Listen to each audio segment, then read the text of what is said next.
Este é o mapa de Israel. Fazendo zoom, chegamos a Jerusalém, um dos lugares mais populares em milhares de anos de história humana. A cidade de Jerusalém tem sido um lugar sagrado para três das religiões mais populares do mundo: judaísmo, cristianismo e islamismo. O Novo Testamento descreve vários eventos significativos na vida de Jesus que ocorreram dentro dos recintos do Segundo Templo, e o Alcorão e outros textos muçulmanos mencionam especificamente o templo e a grande santidade do monte em que ele se encontrava.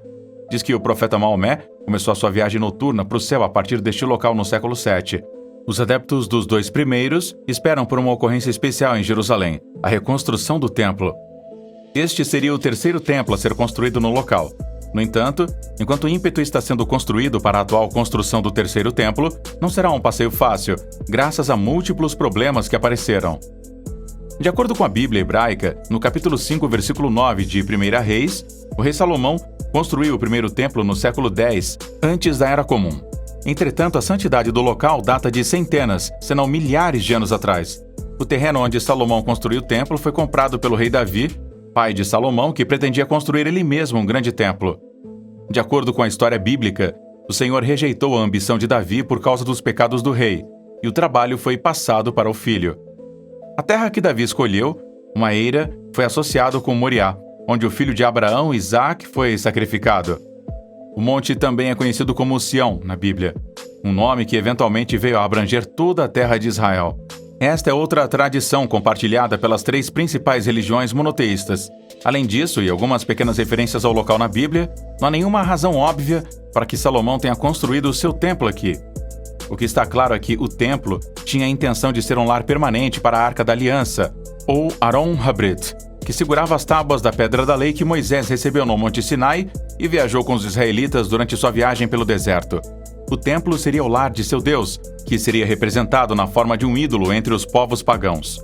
Os israelitas inicialmente pensaram no templo como a residência literal de Deus, mas a presença de Deus era intangível, na melhor das hipóteses, um tipo de radiância chamada kavod em hebraico.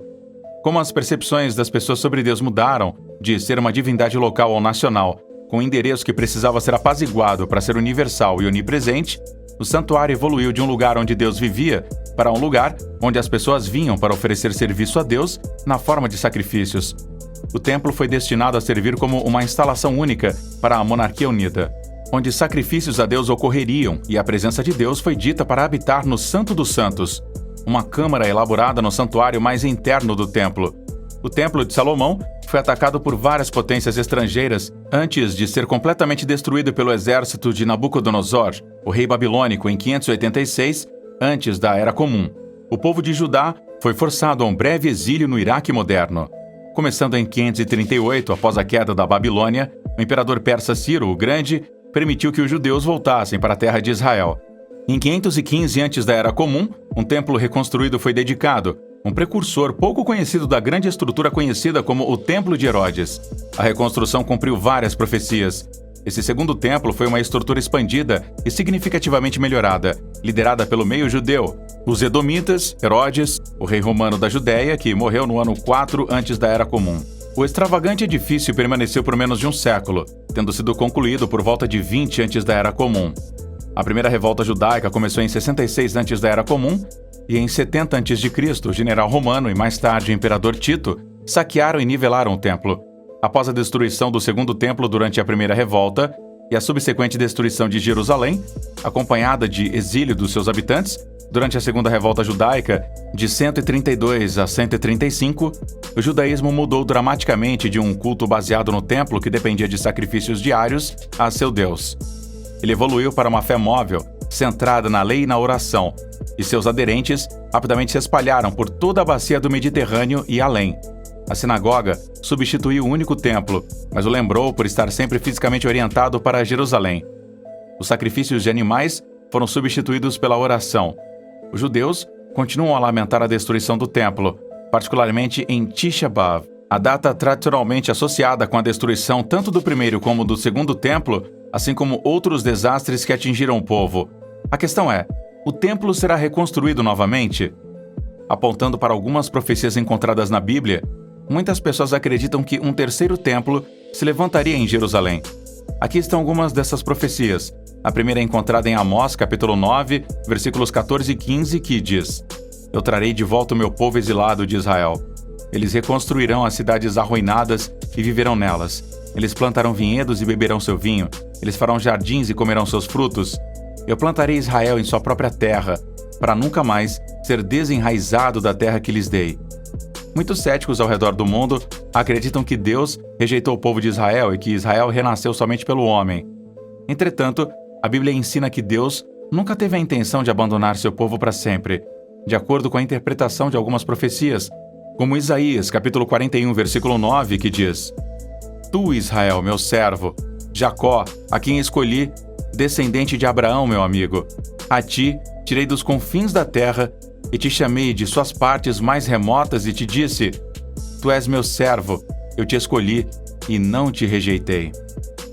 Aqui está outra profecia sobre a nação dispersa de Israel, retornando à terra prometida no capítulo 3, versículos 5 e 6 de Isaías, que diz: Não tenha medo, pois eu estou contigo.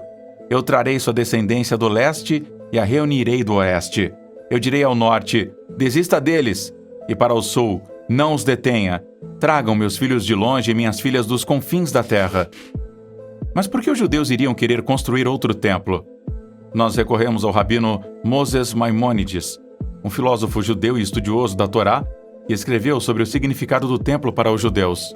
Ele declarou em Hilchos Bais Habeshirá, ou As Leis da Casa Eleita de Deus, que o templo servia a duas funções.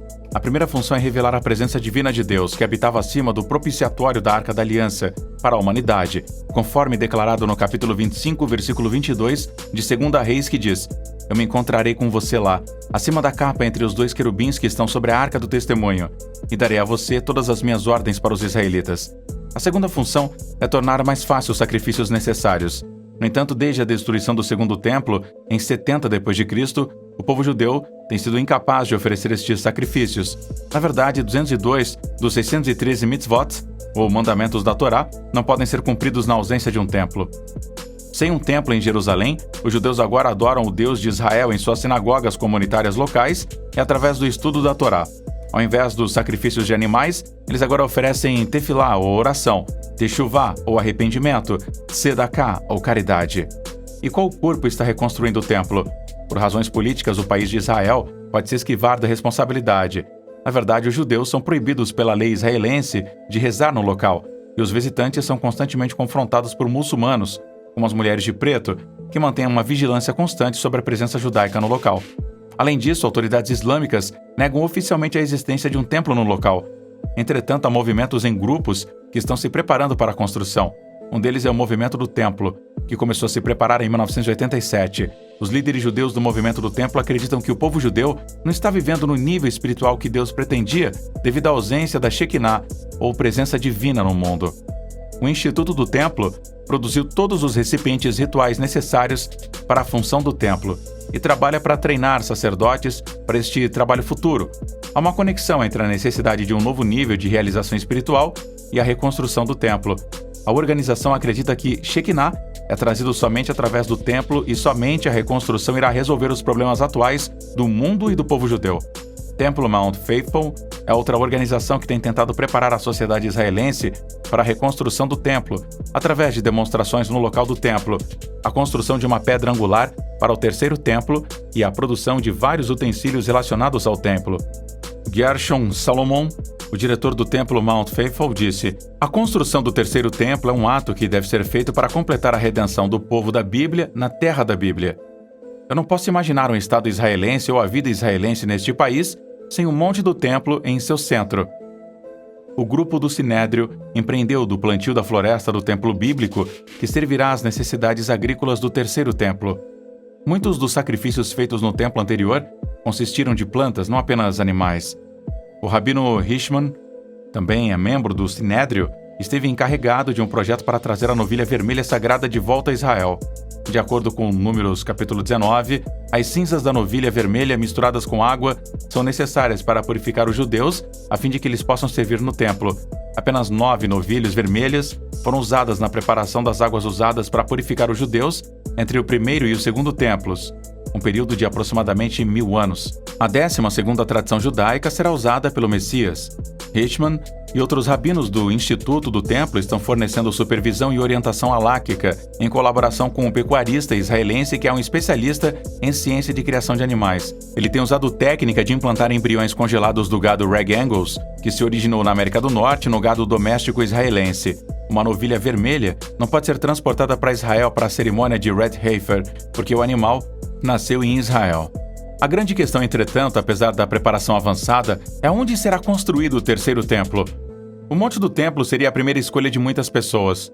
No entanto, a maioria das pessoas reconhece que alguma forma de ação política é necessária para reverter a situação atual de controle muçulmano do monte, a fim de permitir o acesso dos judeus. Isto poderia estar acontecendo agora mesmo. Com relação ao local, a Suprema Corte de Israel declarou em seu parecer sobre a questão das obras no Monte do Templo. A realidade do Monte do Templo não é de forma alguma simples. É extremamente delicada e difícil. Este é um daqueles casos onde uma decisão judicial não é a maneira mais razoável de resolver a disputa, e tal decisão vai além dos limites da lei. Não o tribunal, mas o escalão político. Isso deve fornecer conteúdo e significado ao chamado histórico "O Monte do Templo é Nosso". Em outras palavras, esta deve ser uma ação política e não uma ação legal. Vamos ouvir o que você pensa sobre o terceiro templo judaico sendo construído na seção de comentários.